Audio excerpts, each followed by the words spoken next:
ದಿನಾಂಕ 9/7/2025 ಗಾಂಧಿ ಚೌಕ್ ಪೊಲೀಸ್ ಠಾಣೆಯಲ್ಲಿ crime number 142/2025 under section 103, 351 class 3 ಮತ್ತು 3 ಕ್ಲಾಸ್ 5 BNS ಅಡಿಯಲ್ಲಿ ಒಂದು ಪ್ರಕರಣ ದಾಖಲಾಗಿರುತ್ತೆ.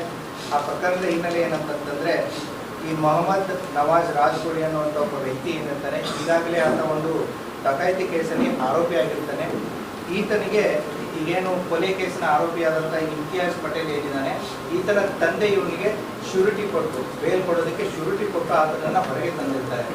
ತದನಂತರ ಈ ಆರೋಪಿ ಮೊಹಮ್ಮದ್ ರಾಜ್ಕೋಡಿ ಏನಿದ್ದಾನೆ, ಈತ ಕೋರ್ಟನ್ನು ಅಟೆಂಡ್ ಮಾಡ್ತಾ ಇರಲಿಲ್ಲ.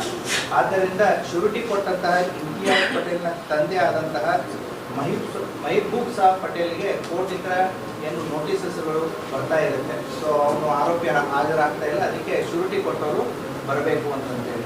ಅದೇ ರೀತಿ 23 ಜೂನಕ್ಕೆ ಅವರಿಗೆ ಒಂದು ಜಾಮೀನಿನ 1 ಲಕ್ಷ ರೂಪಾಯಿ ಮೊತ್ತವನ್ನು ಡಿಪಾಸಿಟ್ ಮಾಡಬೇಕು ಅಂತಂತ ಹೇಳಿ ಈ ಆರೋಪಿಯ ತಂದೆ ಬಂದಿರುತ್ತೆ. ಅವ್ನು ಕಟ್ಟಕ್ಕಾಗಿರಲ್ಲ.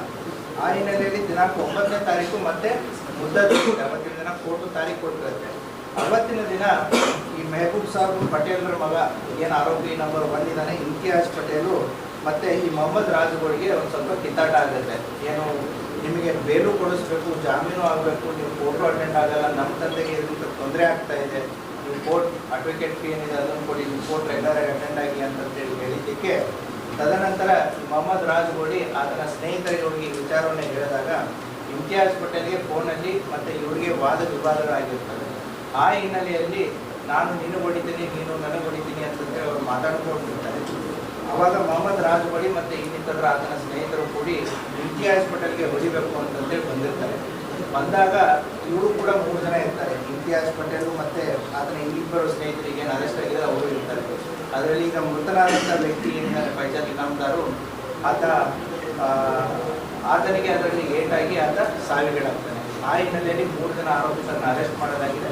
ಮತ್ತು ಅದೇ ರೀತಿಯೂ ಕೂಡ ಈಗೇನು ಮೊಹಮ್ಮದ್ ರಾಜ್ಗೋಡಿ ಜೊತೆಗೆ ಬಂದಂಥವ್ರು ಇತರರು ಯಾರಿದ್ದಾರೆ ಅವ್ರದ್ದು ಯಾರು ಹಿನ್ನೆಲೆ ಏನು ಅನ್ನೋದು ಗೊತ್ತಾಗಿದೆ. ತನಿಖೆ ಇದ್ದ ದೃಷ್ಟಿಯಿಂದ ಅವರ ಹೆಸರುಗಳನ್ನ ನಾನು ಹೇಳ್ತಾ ಇಲ್ಲ. But we know that we are working on. Thank you. You direct and connected, suppose and connected. Thank you. ಸತ್ತವನಿಗೆ ಕನೆಕ್ಷನ್ ಇಲ್ಲ, ಆ ಗುಂಪು ಜೊತೆಗೆ ಇವನು ಓಡಬೇಕು. ಗುಂಪಲ್ಲಿ ಹೋಗ್ತಾ ಇದ್ದಾರೆ.